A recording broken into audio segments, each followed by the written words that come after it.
Well, greetings and salutations, test takers. This is Series 7 Guru. I'm coming to you live from my studio, getting our kicks on historic Route 66. We will take care of some housekeeping, and then we'll get underway answering any questions that you may have about contents, things like that. So let us know what series exam you're taking and where you're joining us from. We'd be interested in knowing where you're hail from. If you don't have a test-taking tribe, you are not alone. So we have a test-taking tribes. We have several of them. We have a Facebook community called Baby Brokers Doing Hat Tricks. Baby Brokers is a term of endearment for rookies in the securities industry. Hat trick is 3 successes in a row, SIE 663, SIE 766. You get the idea there. We also have some Reddit communities. We have a subreddit for Series 6. We have a subreddit for the SIE and Series 7, R Series 7. We have a subreddit for NASA exams, R Series 7. We have for all the NASA exams, Series 66, R 66. For 9s, 10s, and 24s, our Reddit is R Series 24. If you are looking for a free supplement to your paid study materials, nothing better than my YouTube channel. It's completely free. There's no upsells for channel memberships, none of that kind of stuff. But the way I've organized it is by series playlists. So find your series exam. Those playlists are in suggested watch order. So, for example, you're taking the SIE, there's 4 playlists. The first one gives you an overview of the exam. Second one is some lectures. Third one is some practice tests. And the fourth one would be a podcast series. So that's how it works. Now, if you're looking for a particular topic, so if you want to binge, use the series playlist. But if you're looking for a particular topic, oh my God, we have over 2,300 videos. So what I would want you to do is use the channel search bar. If you put accrued interest in there, or margin, or duration, or modern portfolio theory, whatever the case may be, all that content will magically appear for you. So that channel search bar is the way to go. And that's okay. I know tonight I'm going to get asked questions that I've answered many times that are in video form and live forever, but that's okay. That's what we're here to do, is help you with that content. Now, if you're looking for a paid supplement, I think there's no better paid supplement than the Kaplan Q Bank.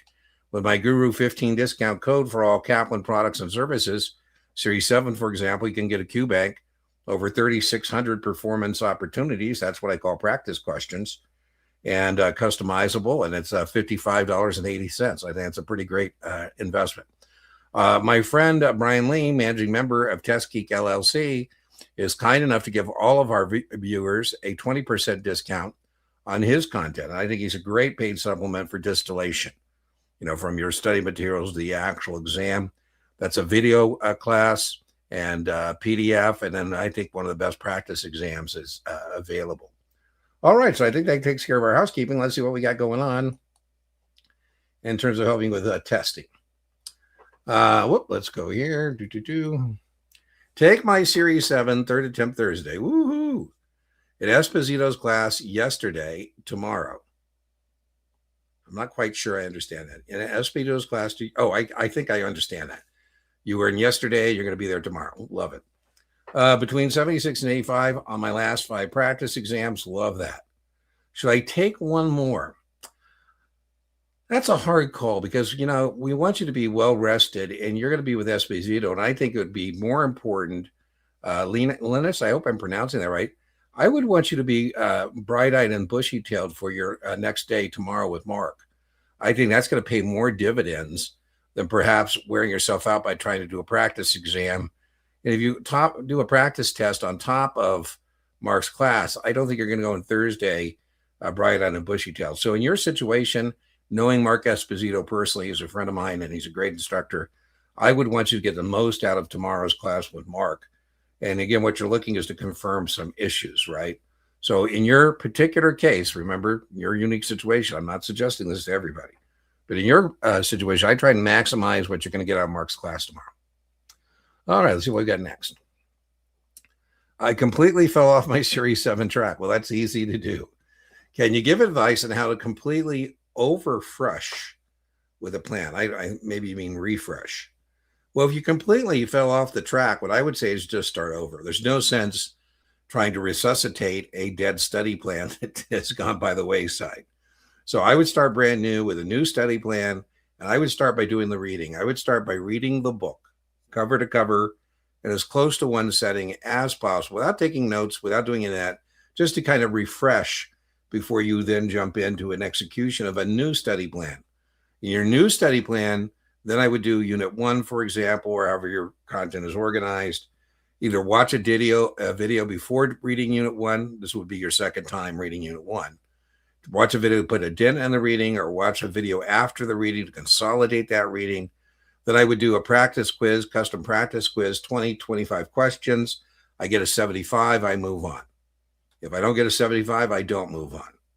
I remediate, I go back, read, I watch another video, whatever I need to do until I can get a 75.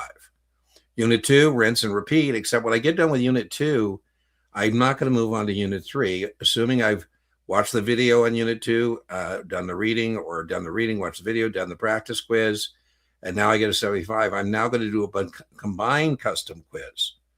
I want to keep bringing up that caboose, custom quiz of Unit 1 and Unit 2, and then so on and so forth. And then by the time you get that all done, you'll be ready to start taking practice tests about 7-10 days out. I would also tell you that best practice is to have a date cook. So, you need a date. So if you're just going to randomly say, I'm going to start studying that, you want to reverse engineer that. So I just said 7 to 10 days out is when we want to start doing simulated exams, taking intellectual inventory. So you would reverse engineer, what your study plan, how long it's going to take, right? If I'm testing late February, well, then I would say minus 10 is where I should be ready to start taking practice tests. 20-year-old economics university student. All right. Going to using the QBank in three weeks. Thank you for your videos. Well, my pleasure, Sam. Oh, how to be young again, right? How to, one thing I thought when, I started doing the YouTube stuff, that we just had our 5-year anniversary there in December. And I thought maybe I would be kind of one of those old guys like get off my lawn, but it's so neat to see, Sam, all the young human capital coming into the securities industry, men and women coming out of college, second generation, third generation. And I'm actually more hopeful than I ever thought I would be about our securities industry and some of the new talent we have coming in. So welcome to the securities industry. Maybe you're just taking that to brush up your resume, but I think it looks good, right? Economics degree and then an SIE. Ooh. Now you're cooking with fire. My SIE exam is in 11 days. I've taken the FINRA practice exam, got a 65-75 on my past few exams on Achievable, has been in the 90s. Well, people know that I'm not a member of the Achievable cult, not a big fan. I'm a big fan of Brandon Ritt, who was their subject matter expert, who's no longer around. I'm not sure if Ken Finnan's doing it on a volunteer basis. I don't know. But I worry about that. Tyler and those guys are not securities professionals. And there's a huge variance, and this is my biggest gripe. There's a huge variance in the practice test scores, the data that you just presented here. Now, on the SIE, I don't think it matters because I think on the SIE, the variance isn't going to do you in. So I don't think you're a risk. But on other exams, it might. But I like your 65, 75. I think that's great. I would suggest go to the channel. I have a whole playlist of SIE practice exams from Notman, from Test Geek, from Kaplan. One I wrote that is a pretty good doppelganger of the actual exam. What I did was took that you can watch me do the FINRA exam you've already done, but then I took that exam. I kept their answer sets, but I made different questions. So what were wrong answers on the FINRA version are now right answers. Right. So that's a great practice test, doppelganger. So I have a lot. Maybe get some more data, do a couple of those, see if that confirms the Achievable score. But my guess is you're somewhere between the 75 and the 90, which is fine. So it's not a big deal. Passed my 66 on Friday.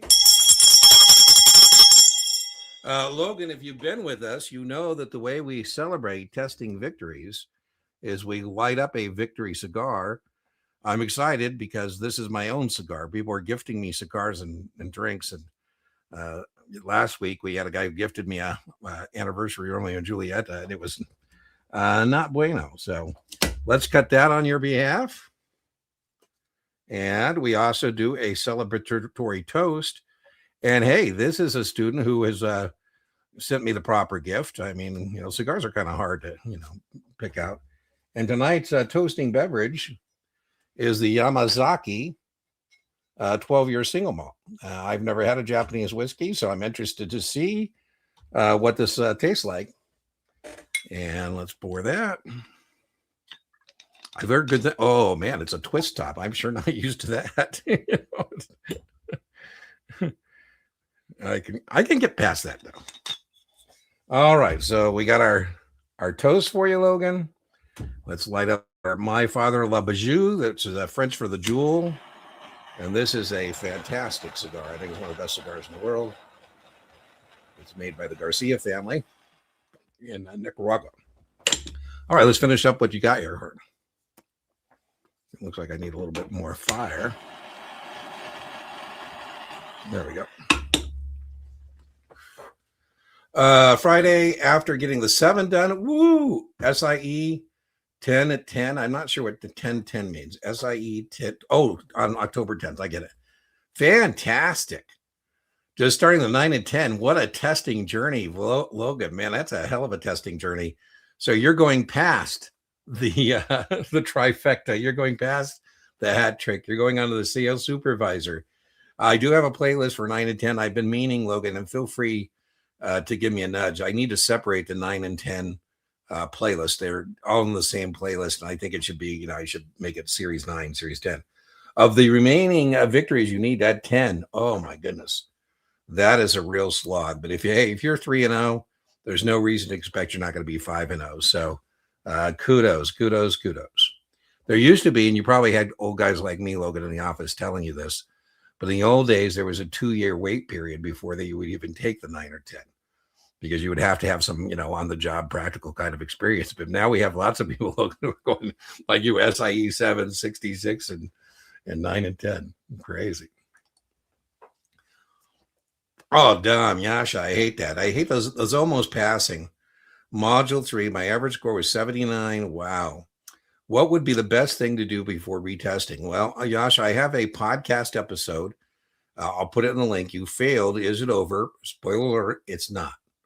But my first recommendation is, while the hurt is fresh, what I want you to do is get the study guide for this 66, particularly module 3, but all of it. I want you to go through it and put the next item in that content study guide, test specifications, plus, 0, or minus.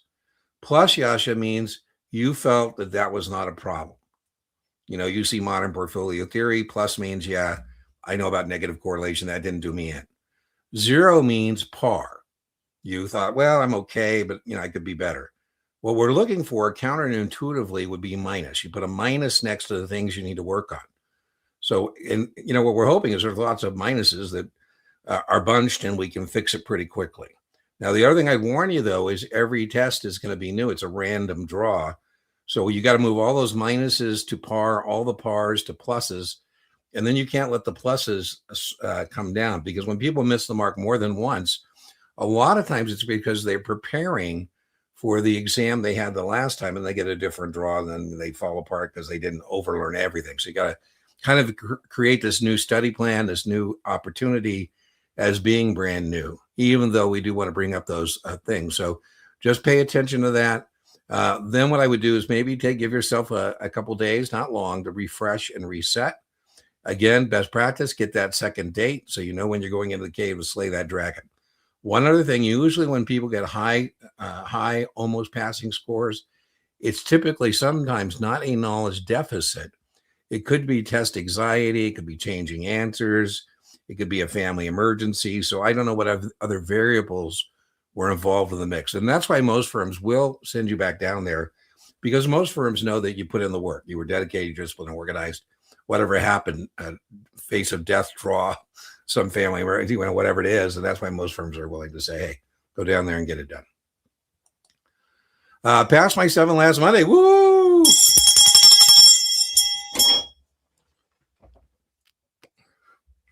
All right.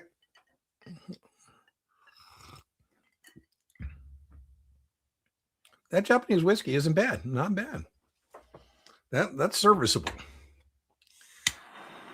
Yeah, I had a guy. I do have some advice, Daniela, and you, boy, if anybody deserves a win, it's you. I know how dedicated, disciplined, and organized you were.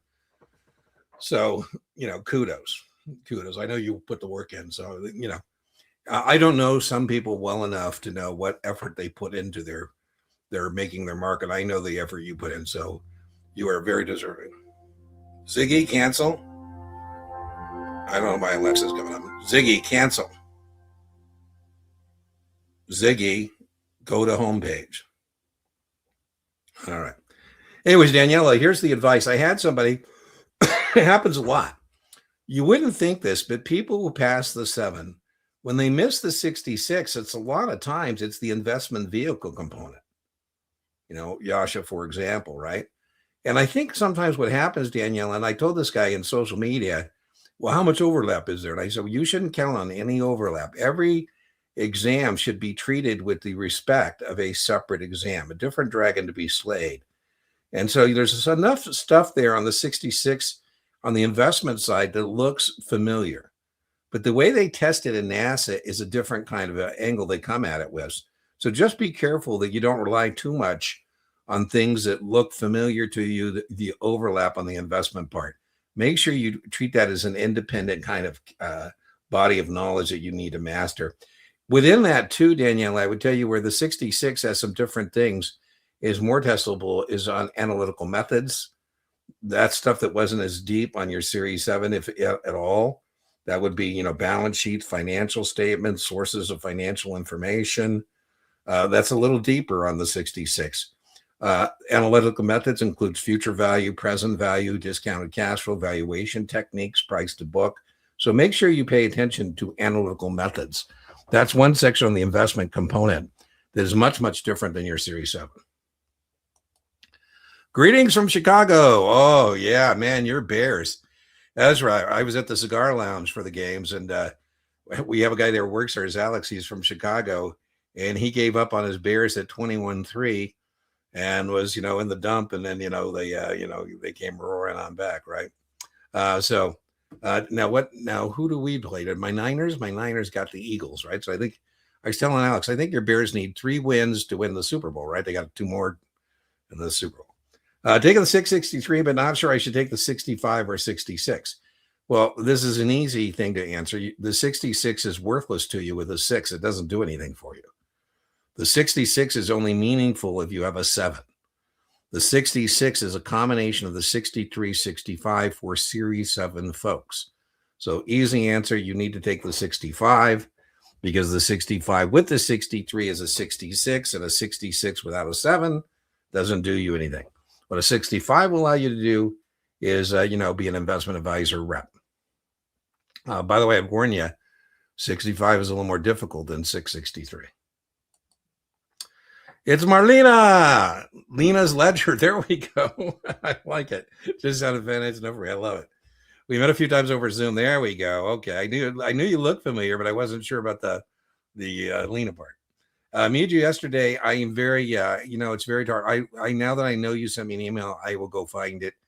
I literally get hundreds of unsolicited emails, and it's just very difficult for me to respond. I don't know what the tactful way to say is. If you ask me how the universe works in an email, I just can't take the time to do it. If you ask me a particular question, I can do it. And if you are seeking, to get a hold of me, the best way to do it is in the live stream or the weekly jam session or the office hours or something like that. But I will particularly go find that email and I will respond to it.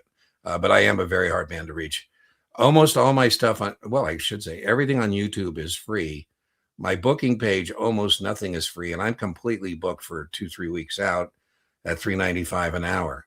I do, to provide access, have some free things on my booking page. So for example, if you win the coaching call tonight, you do not win tutoring at a date and time of your choice. You win the coaching call, and that's there. You can find that on the class tab. Let me just put that up there. It's deantenneytutoring.setmore.com. There you go. That's free. The weekly jam session is free, and the office hour for paid students. Now, Marlena, I don't know if you're a paid student or not. I know we met on Zoom. I don't know if that was the free activities or paid tutoring, but you are welcome to join me. I've opened up that office hour for all test takers, not just my paid students, because I just feel bad that I couldn't sell you more tutoring if I wanted to.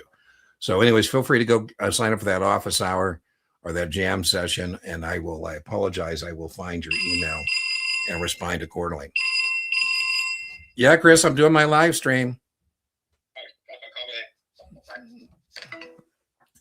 No, off grid with the family. Always never, a dull moment. Hopefully it was an emergency. We'll have to take care of it. All right, let me get back to let me get back to our comments. There's Yasha. See where we at. Where's Marlena? There she is. There's Logan. There we go. There we go. I think this is our next one. Do you smoke? No, just cigars. Just cigars. I have friends who do smoke or do cannabis, go down to the dispensary and do all that stuff. I don't. All I do is cigars. 65 this Saturday for my 4th attempt. Benny, well, you're going to pass not only your 65, but a test of your resiliency as well. I averaged 76 in my Kaplan test, watching blind classes last this week. Great. I love that, Benny. He's going to tie that together for you. Any suggestions for confidence this week? That's tough because, Benny, as I've said, I think it might be test anxiety. If I had a magic pill I could sell, oh my God, I'd be rich. I would say over learning and being as confident as you can be in the execution of this latest study plan. I like the 76. Could we push that a little higher? I would think we could. This is Tuesday. You got Brian.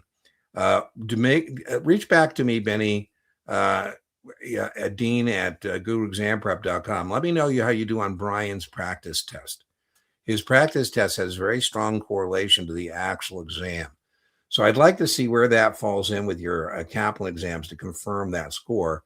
And that's what I would say that would be if you're testing Saturday, maybe do that Thursday and just see what that data point is compared to your 76s. Well, there you go, supplements. Man, I tell you, that hurts. That hurts.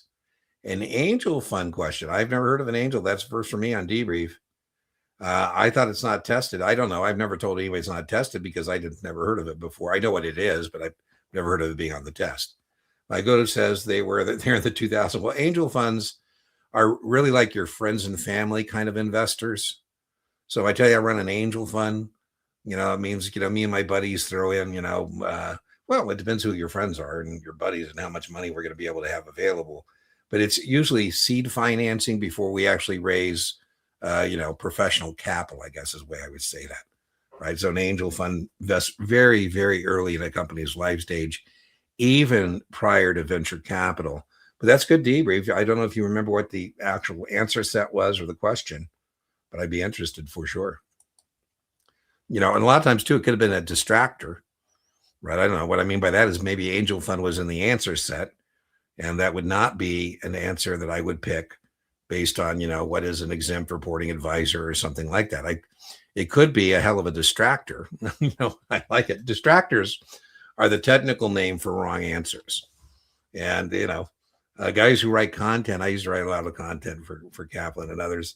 And, I get really excited when I came up with a good distractor, right? So maybe I have an answer set where I have hedge fund, venture capital fund, private equity fund, angel fund. And all those other three would be correct answers to, a question, which I could come up with. An angel fund would be my wrong answer,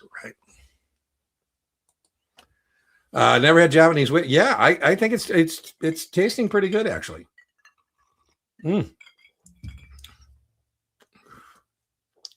Yeah, Logan, it's just tough. I was committed. I still am. I'm one of the few channels that, have playlists for principal exams. And I would like to do more of it. It's just a numbers thing and a time thing, right? How much time do I have to do it? But I have a New Year's resolution. I want to roll out some 79 content. I want to roll out some more stuff for my 9s and 10s. I told you I want to split that playlist. I could do that right away. And then I want to get permission to do some more practice tests from besides Kaplan. I have a pretty good relationship with Notman. And I'm hoping the Notman guys will they've let me do their SIE. They let me do a 7. They let me do something. So they let me do a 79. So hopefully they'll let me do a 9 or 10. You're welcome. You're welcome. Hey, Marcella, we did, Marcella, we put that beer out for you. Miller Lite there. And, we thought of you in your honor. When you come out to Vegas, like we said, we're going to take care of you. And I can't believe my friend Brian is not on his bucket list done New Orleans. And when I talk to him and his lady, they love food, they love adventure. And of all the adventures they tell me they go on, I go, how could you not have done New Orleans yet? It just blows my mind. Are you an independent broker? I'm not sure, Carlos, about this question. I'm not an independent broker. I'm a retired broker. I'm a rich guy who is a side hustle, does a YouTube channel. So I'm not even sure what you're asking there.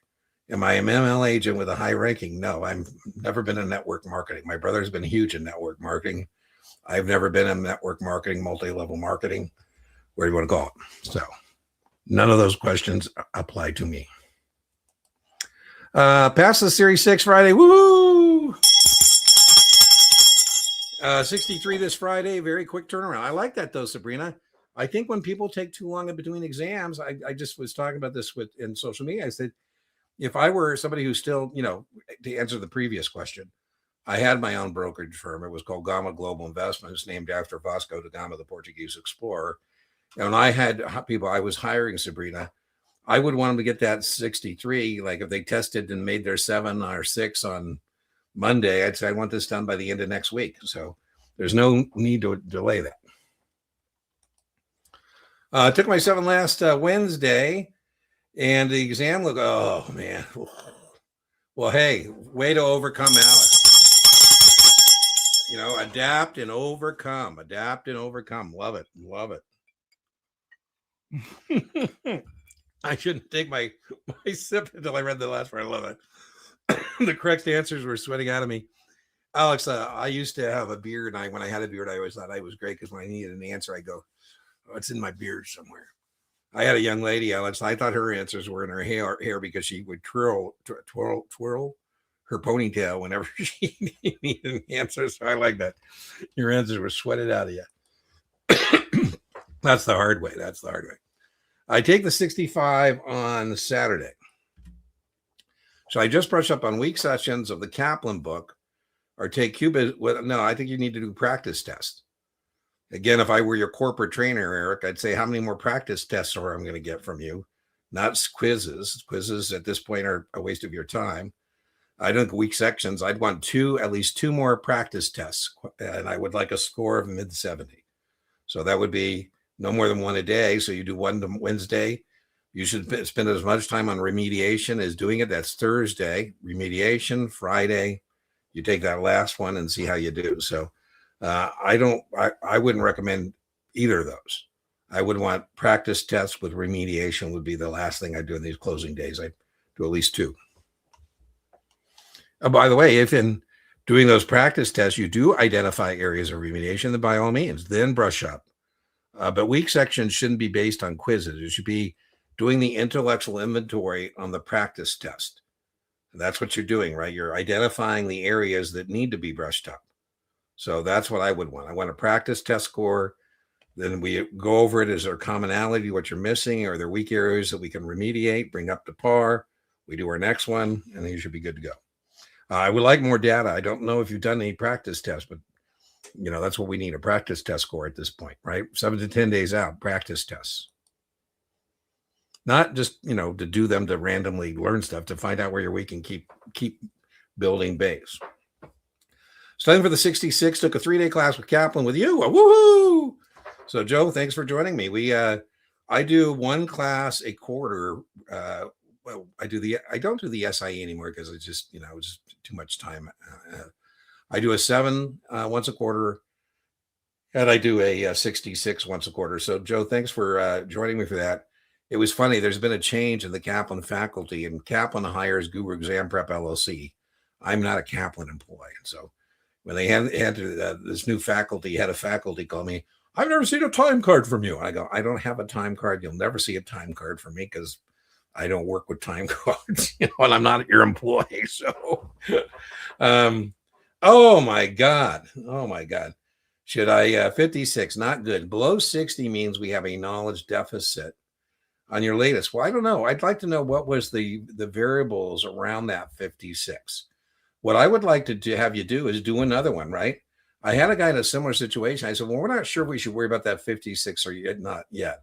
I mean, that's a random kind of a number with your 73. So I would like to have you take another one as soon as possible and see if that's, where you're at. Because if you're consistently below 60, you are definitely at risk. That's a lack of knowledge. It's a knowledge deficit problem that needs to be fixed. But that doesn't square with the 73. So we need another practice test score to see whether we're at risk or we just had a bad day, bad draw, whatever. Anyone want to do a Kaplan Q-Bank quiz with me? Eric, this is not the appropriate place for that. Go to one of our communities. Go to Baby Brokers Doing Hat Tricks on Facebook. And I'm sure if you put that on the Facebook group, you'll probably have a lot of people take you up on that. I think the Facebook group is now 2,800 members. We're the most active Facebook FINRA NASA test-taking tribe out there. We have other people who say they have, more active members, but it's, bullshit. They don't. They're just making up stuff. But anyways, put that there, and I'm sure you'll have somebody take you up on that, right? So tell them what exam. I don't see here. I know you told me earlier what exam, but just put it in the Facebook group.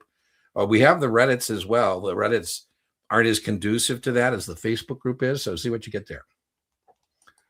Right on, Carlos. Sleep is super important. I don't know about you, but when I'm tired, my reading skills are greatly diminished, and your reading skills need to be in top form on these exams.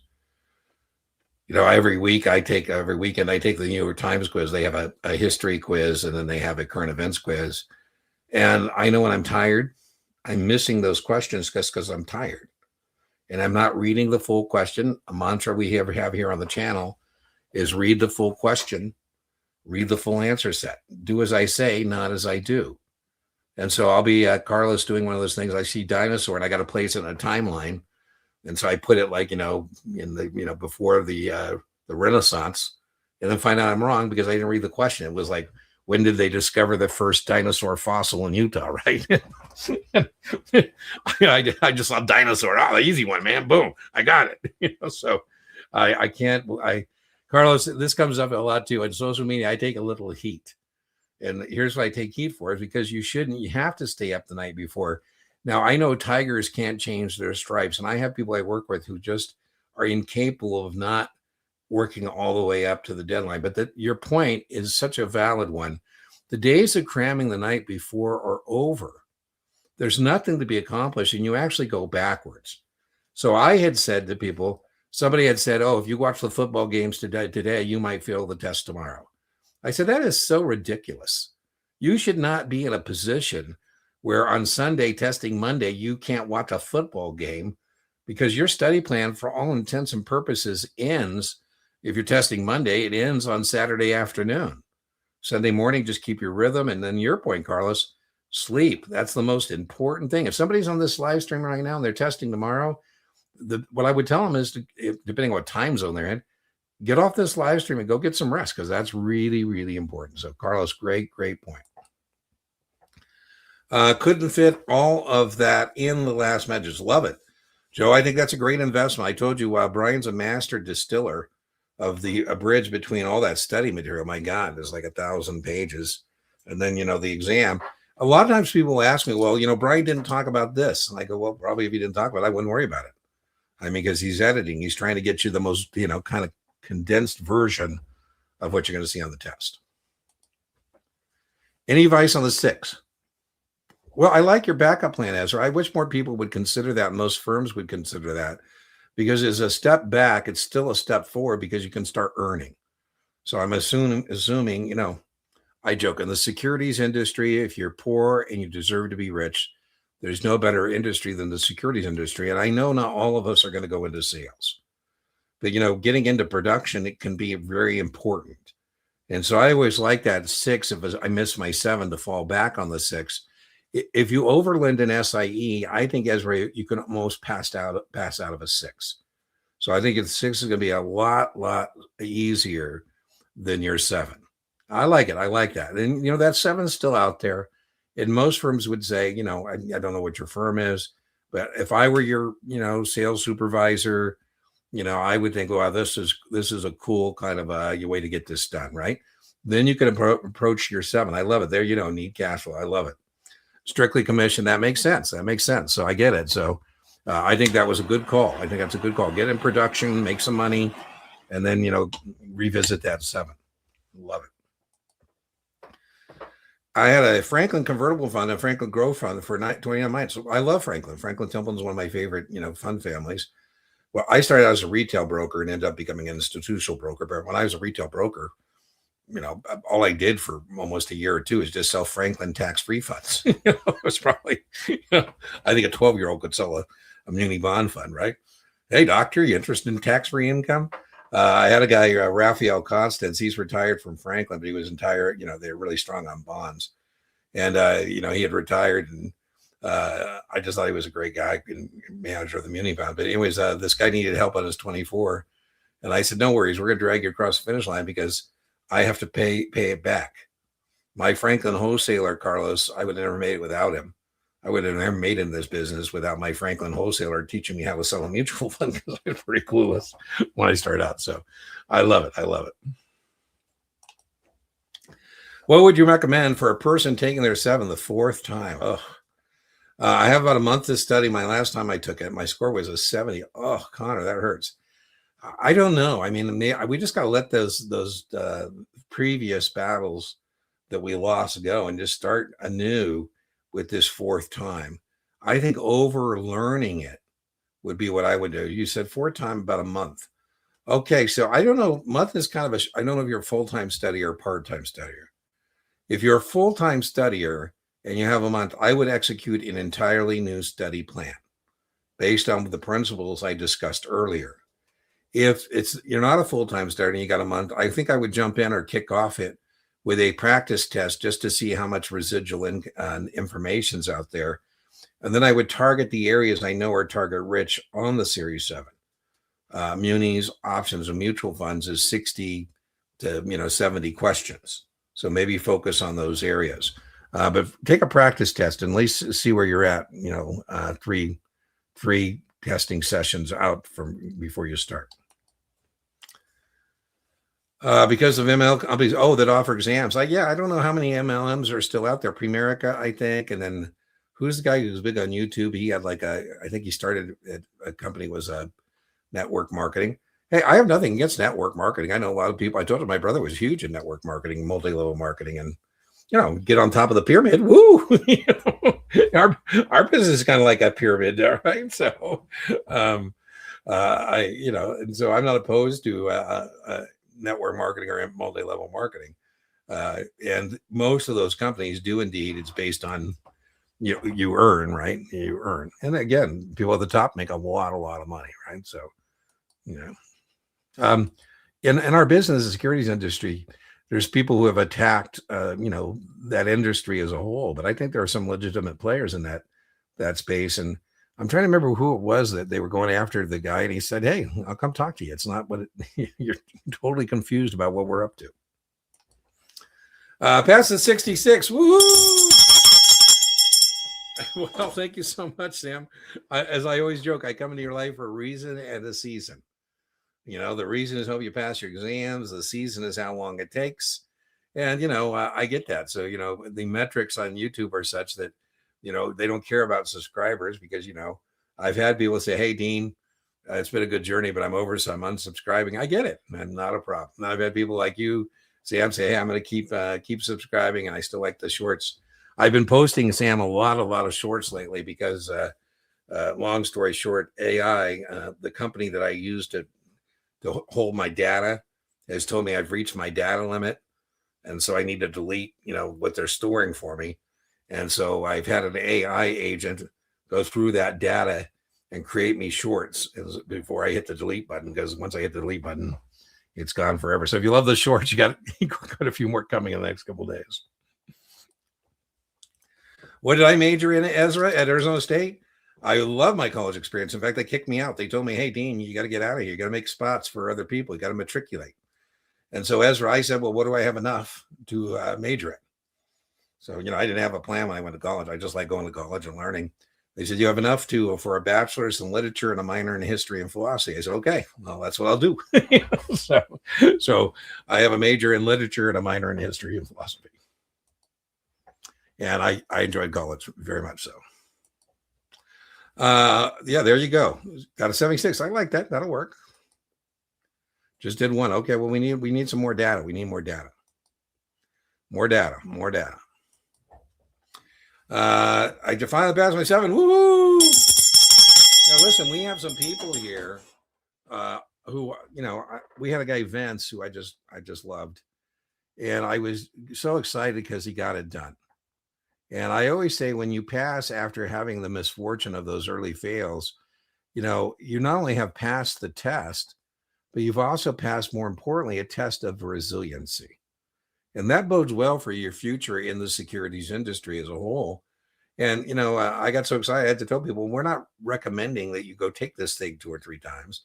We want you to pass the first time. But it is interesting to see how many successful people we have in our business who have had a challenge in this rite of passage of passing these exams. They're a barrier to entry into the securities industry. We want to be the few and the proud, not the many and the humble. I had a guy, Russell, who, I made what was it, 300 and about 10%. It was about $20,000, $30,000 commission. And he said, Dean, I could recommend other people to you.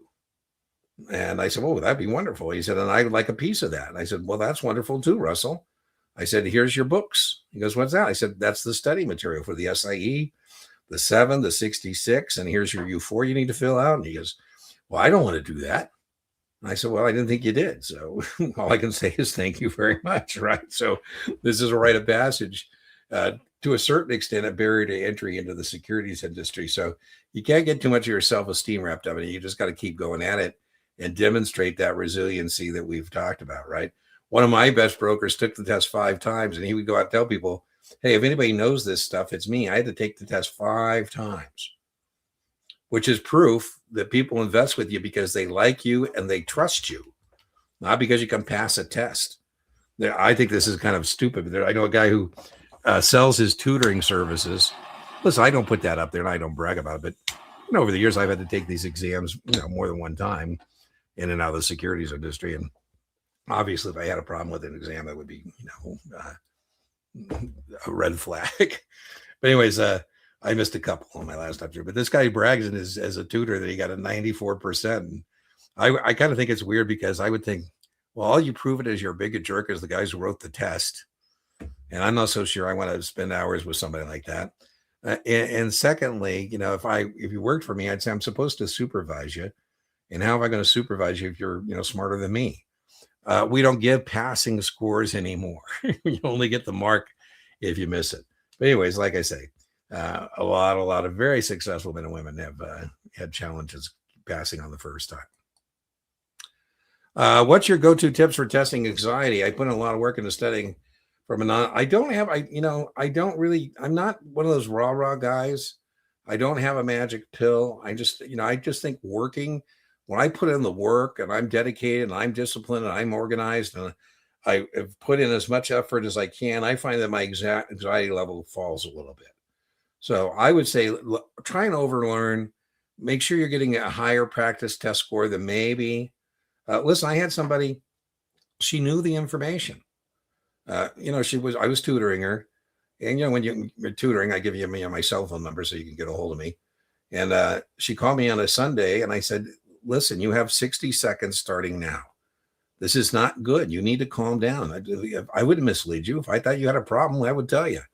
Good news, she passed. But there was a person who I had no reason to have any test anxiety. So I get it. It's real. It is definitely real. So I wish I had some kind of solution to that. I really don't. For the 24, well, it depends on your background. So if I'm teaching, Kaplan doesn't pay me to teach their 24 class anymore because I think I'm a little too expensive for their taste. But anyways, when I was teaching 24 classes, just Kane, if I had a class of 20 people, I would expect all of them to pass. But when I would lose somebody in the 24th, and here we go with the warning.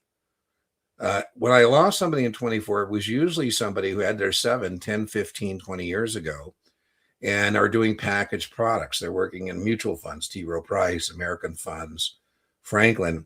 And what they struggle on is the banking and the trading. So there you go, banking and trading.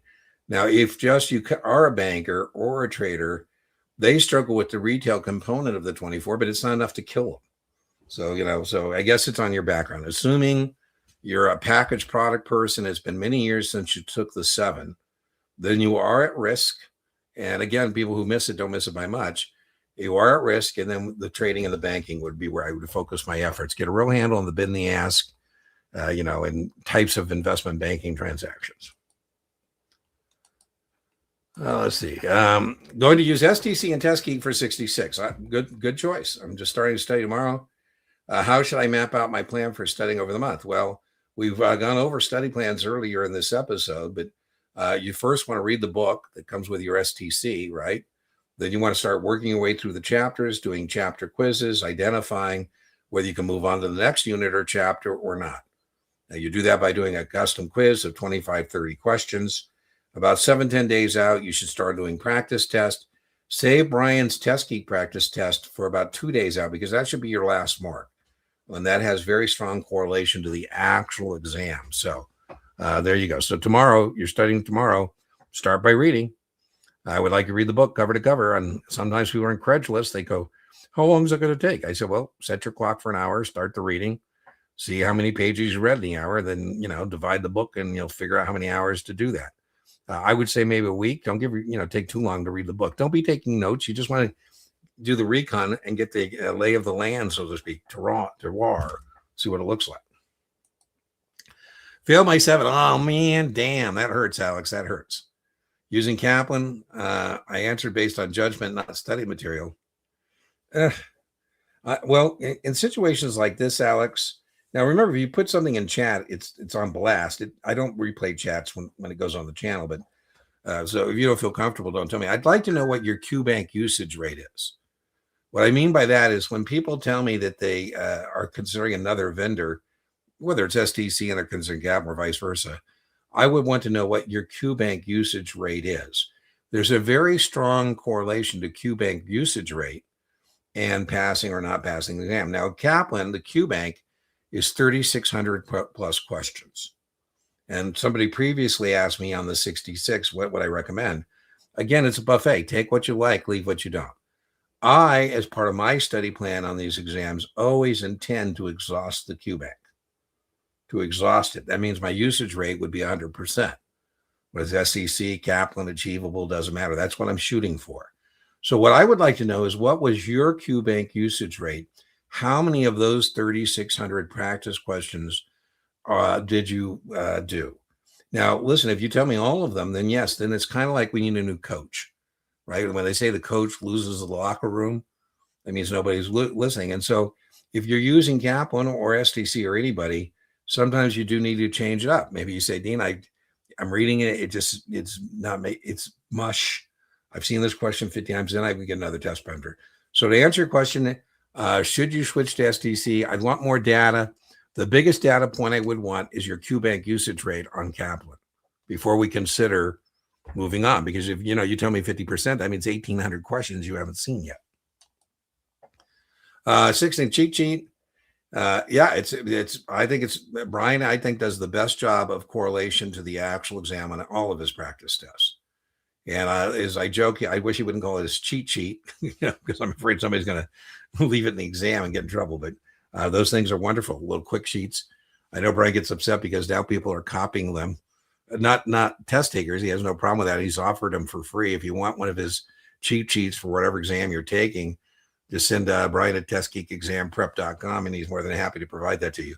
But there are people who are selling supplements like Brian, and it's almost a cut and paste version of Brian's content. No technical question. How on earth did you find clients? Well, I come from an old era. I come from the 80s. So I don't know how I would rebuild my business or I'm going to start over again. But in the 80s, I was a cold call cowboy, and I would have lists I would develop, and I'd call the list. And towards the end of my career, it got even easier because now there's stuff that you don't need to work as hard to get. I remember one time I would follow the Form 144 filings, right? That's public information.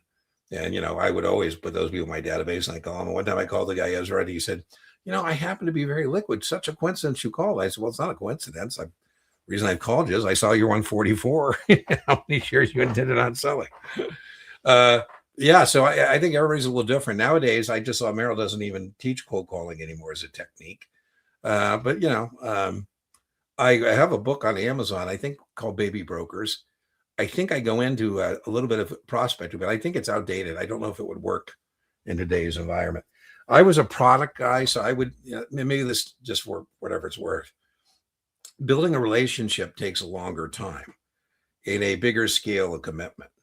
So Ezra, as you can tell from my previous discussion, when I was a baby broker, I started with the product first.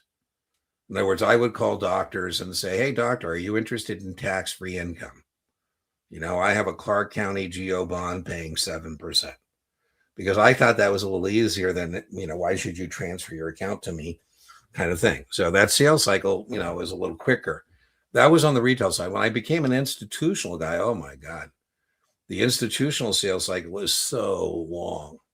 I mean, it could literally take, a year or 2 years to get somebody to invest in a private equity fund or a hedge fund or, venture capital fund.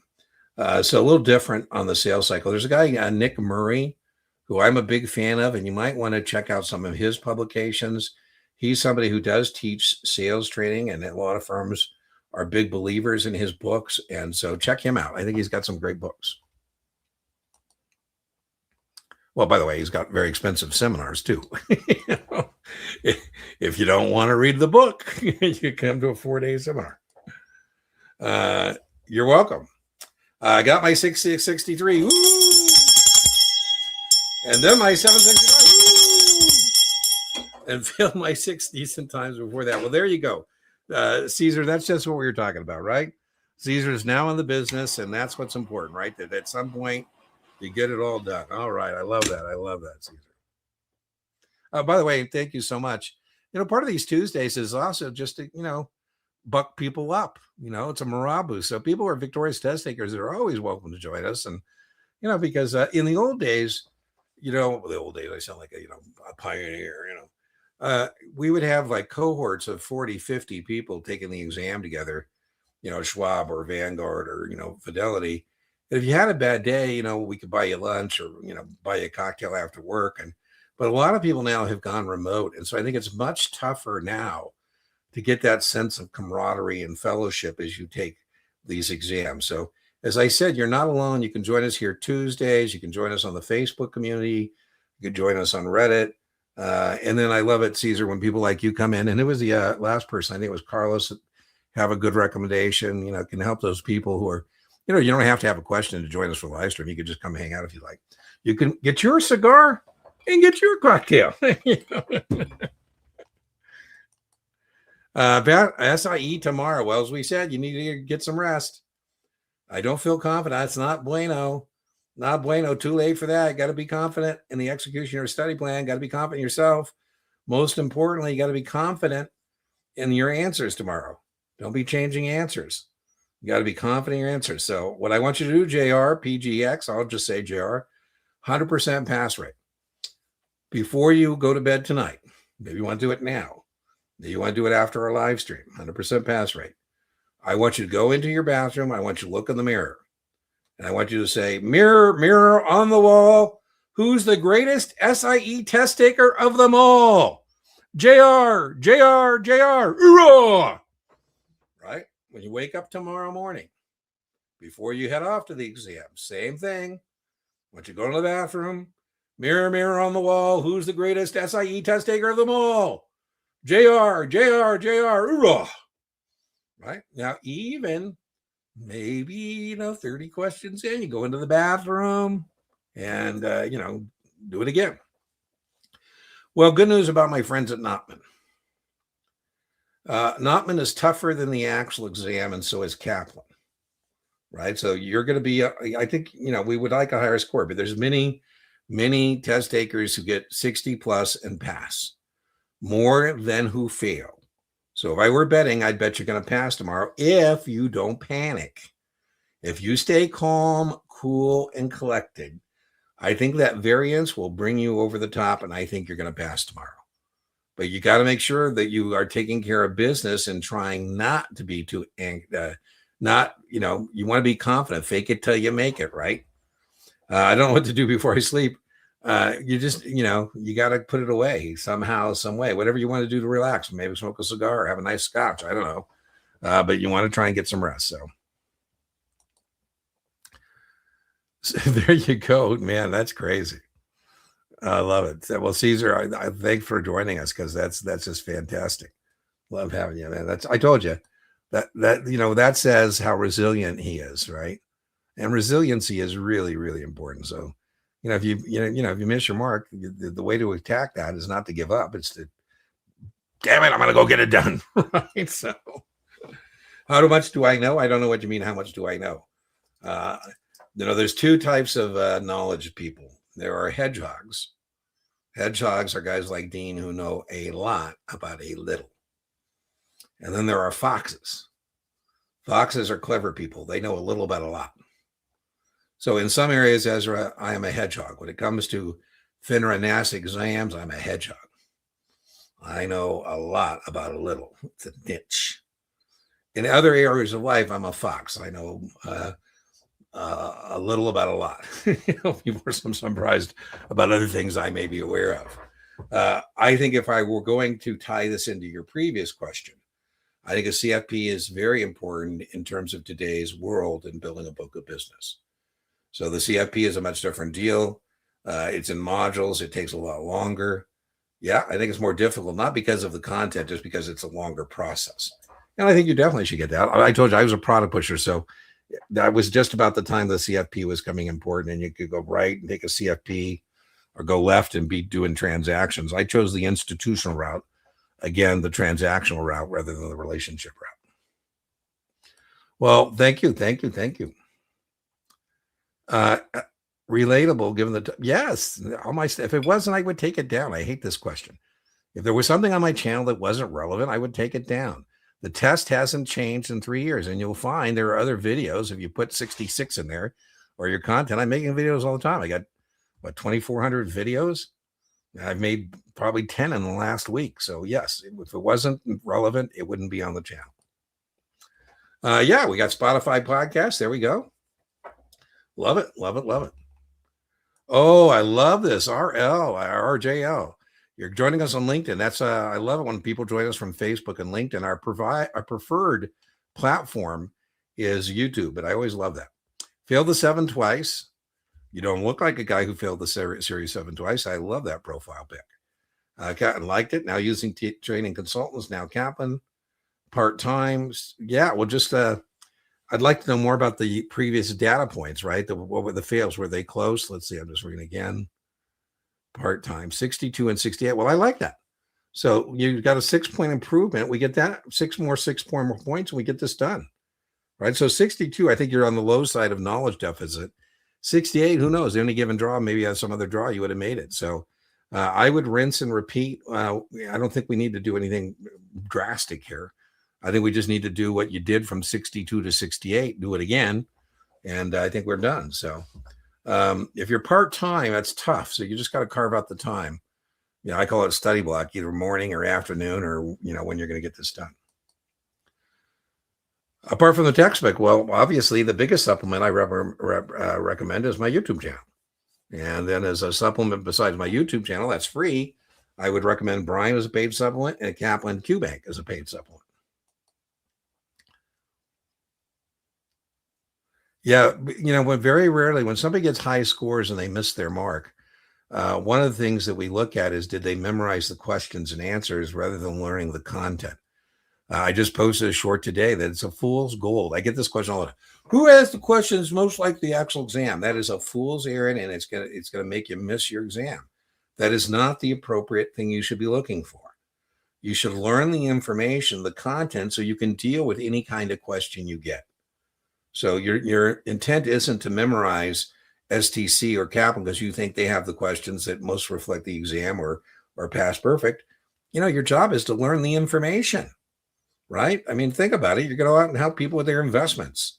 That's not a memory job. That's a intellectual judgment job. I like it. The SIE 763. There you go. Hat trick in the house. Well, I told you 10 days, 7 to 10 days out, you should be doing a practice test. So tomorrow I would do my first 66 practice test, do an intellectual inventory, see where you're at.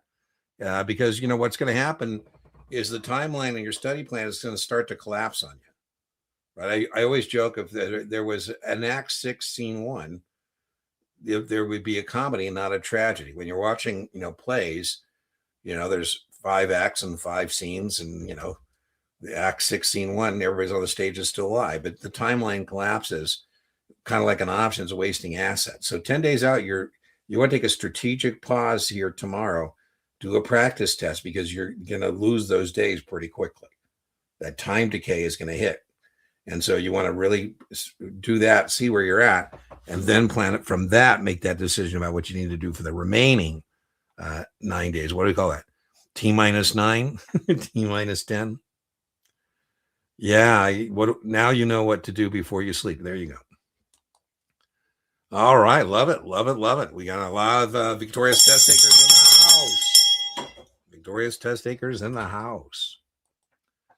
I don't even know what a UX strategist is, Guy, pivoting to marketing and compliance. I've already passed the SIE. What steps should I take to secure sponsorship for the 7 and the 24? Well, I think what I would do is go in with the interview and say you're ready to take them right away. I'm not sure what steps are. I'm not sure what a US strategist is, but if you're a large bank, I should look good on the resume, I would think. And, if you're talking JP Morgan or Bank of America or Citigroup or something, or Wells Fargo. So I don't think I wouldn't bring up you're trying to secure sponsorship, because it sounds a little bit more like a mercenary. But I guess what I would do is pretend I have one and respond to any, job offerings that require 7 and 24. And in the response, then I would say, I'm prepared to take those exams.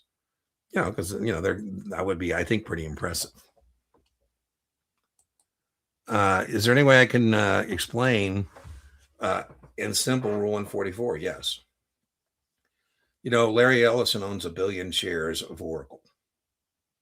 And what would happen if Larry was allowed to call his broker and say, sell 1 billion shares of Oracle at the market?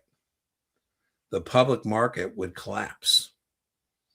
And, the SEC is responsible for protecting the public markets for securities.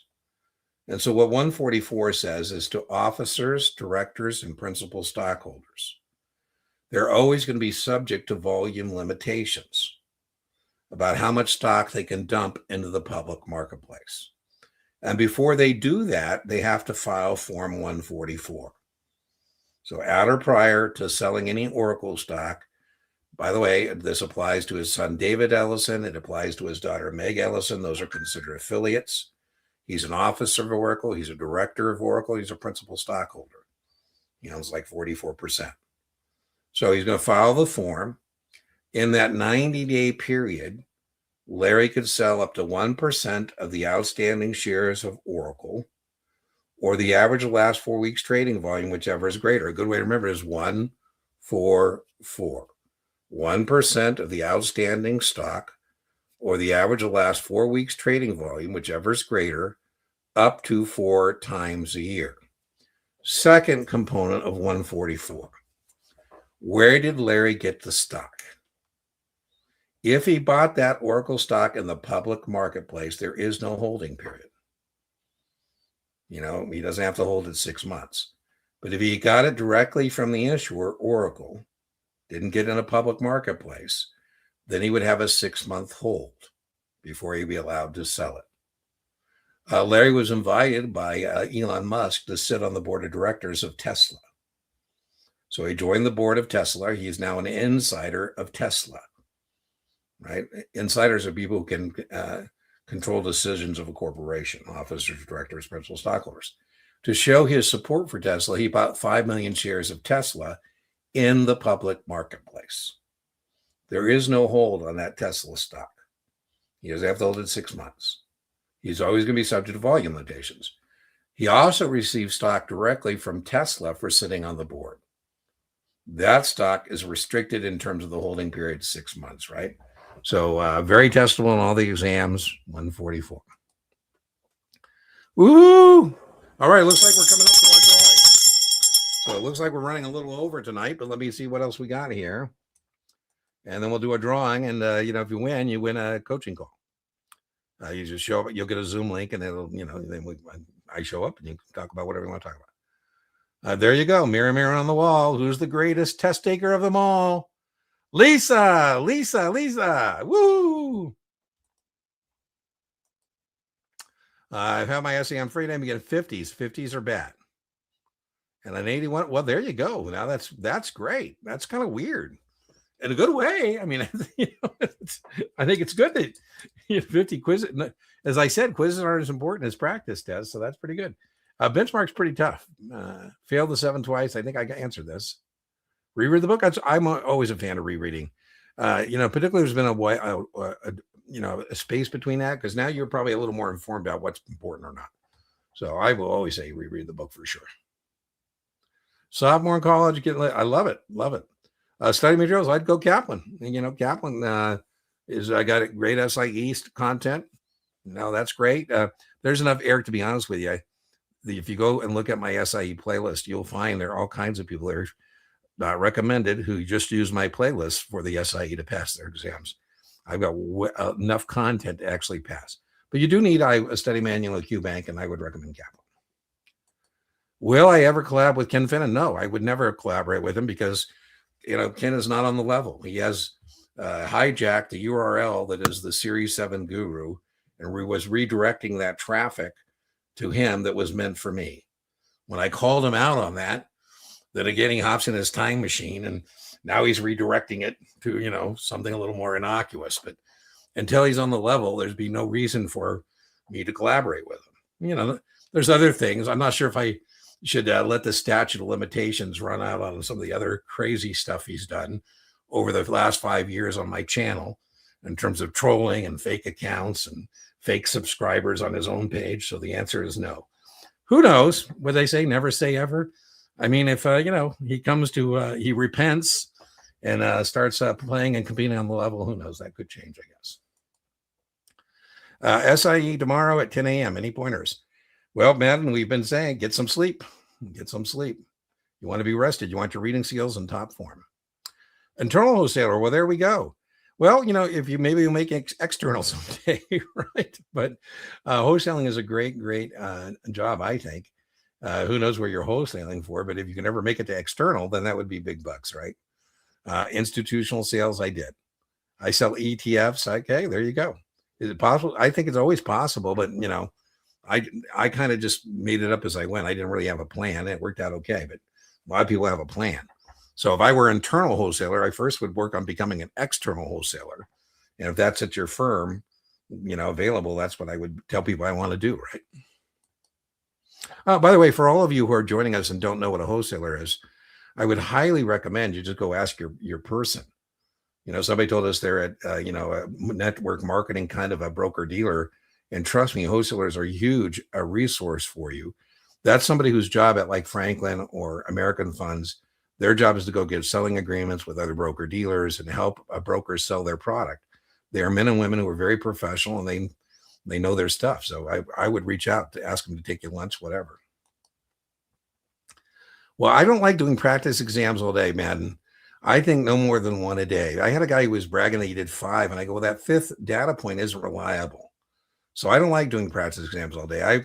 My recommendation is 1 a day and then remediate. You should spend as much time remediating as doing those practice exams. Well, the date needs to be set. So, I have people who have aspirational dates. I go, you need a test date. I think 4 or 5 weeks is fine for the 66. Took the 7 and took it last Wednesday. There you go. So if Alex, where you're, sponsoring broker dealer, your trainer, your direct report, I'd say, I think 4 or 5 weeks. What do you think? I usually would be mellow with somebody because we said confidence is so important. So if I said 3 and you said 5, I'd say, let's split the difference at 4. But man, I had a guy the other day who's taking like 4 months. I go, why would you do that? You're going to start going backwards. You're going to forget the stuff you knew. So, there's a reason to get it done as soon as possible. 65, I love it. Love it. Plan to prep for the 7, landing roll. I love that. I like the 65 because the 65 is kind of like a baby 7. So I like that. All right. Looks like we're ready for our drawing. So don't do anything yet, because if you don't follow my instructions, it will not work. And so we want to make sure it works. And so let's put that over there. Boom. And let's put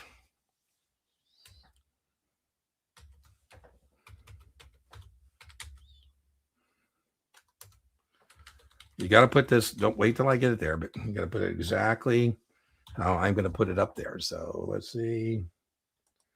Boom, boom. Let me now go share this with you. Boom, boom, boom. Share screen.